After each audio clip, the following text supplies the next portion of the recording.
EDK Oil ku ko xam ni dafay relever ay défis ci défi yi muy relever fii ci réew mi fan yi ñu génn dañu doon inaugurer station service EDK Oil bi nekk ci autoroute de l'avenir ñu koy wax EDK Oil Yeba. ubbite EDK Oil Yeba nag dafa yemboog ay borom daraj yu mag ñu koy wax Serigne Thierno Samassa de Serigne Habib Sy ibn Serigne Mbaye Sy Mansour xalif général des Tidjanes, Serigne Abo ibn Serigne Mountakha xalif général des Mourides et de Serigne Baralat Mbacké daal di ñëw fesal seen mbégte ci liggéey bi doomu Sénégal def.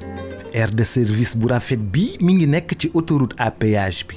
waaye jàppal am na supermarché bu mag supermarché low price maanaam njëg yu baax amit restaurant fast food Jollof Chicken mi xew lool ci Sénégal amit cafétéria amit jàkka joo xam ne mën ngeen ca julli ndax ku dawal oto ba dugg Ndakaaru mën a taxaw fii nga xam ne moom moo di ci EDK Yeba julli fa ñaan fa amit li nga xam ni moom moo di jardin boo xam ni mën ngeen faa toog féexlu noppalu tuuti balaa ngeen di jëlaat péage bi amit ay toilettes yu moderne am aire de jeu baie de lavage ak d'entretien point d'assurance foo xam ne mën nga fa renouveler sa assurance am bâtiment administratif bu yanj guichet automatique ñu ko naan gàpp nga xam ne da ngay ñëw dugal sa carte xaalis bi daal di génn ba noppi nag lépp ñu daal di koy amal ci sécurité bu doy.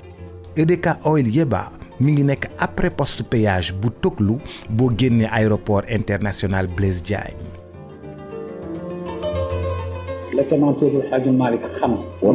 yàlla xamal ko ci cërale ko loolee ci jataay bi yal nañ ko fi yàlla bokk. amiin bi jaahi rasulullah siya amiin ñun de suñu bëgg-bëgg. wallaahi. waaye moom lañ ko doon sàkku ci yàlla. wallaahi yal nañ ko yàlla bokk. amiin amiin ñu ko defalee. ñu bëgg lépp ci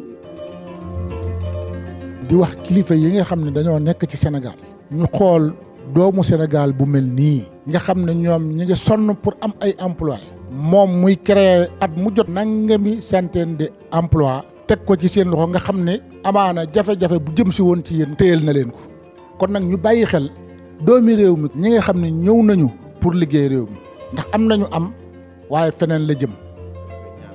dañ koy ñaanal tamit moom mi jëmmi boppam yéene ji mu am ci réew mi suñ borom kàttanal ko ba mu mën caa àggale lu kawe njortam nee na kon mi ngi sant bu baax nee na di ko ñaanal yokkute gu sax ak barkeelu liggéey bi. EDK Yeba mën nga faa taxaw reprendre sa souffle daal di jëlaat péage bi. EDK Oil doomu Sénégal moo ko fi def EDK Oil ñun Sénégal dañ koy ndamoo bu baax.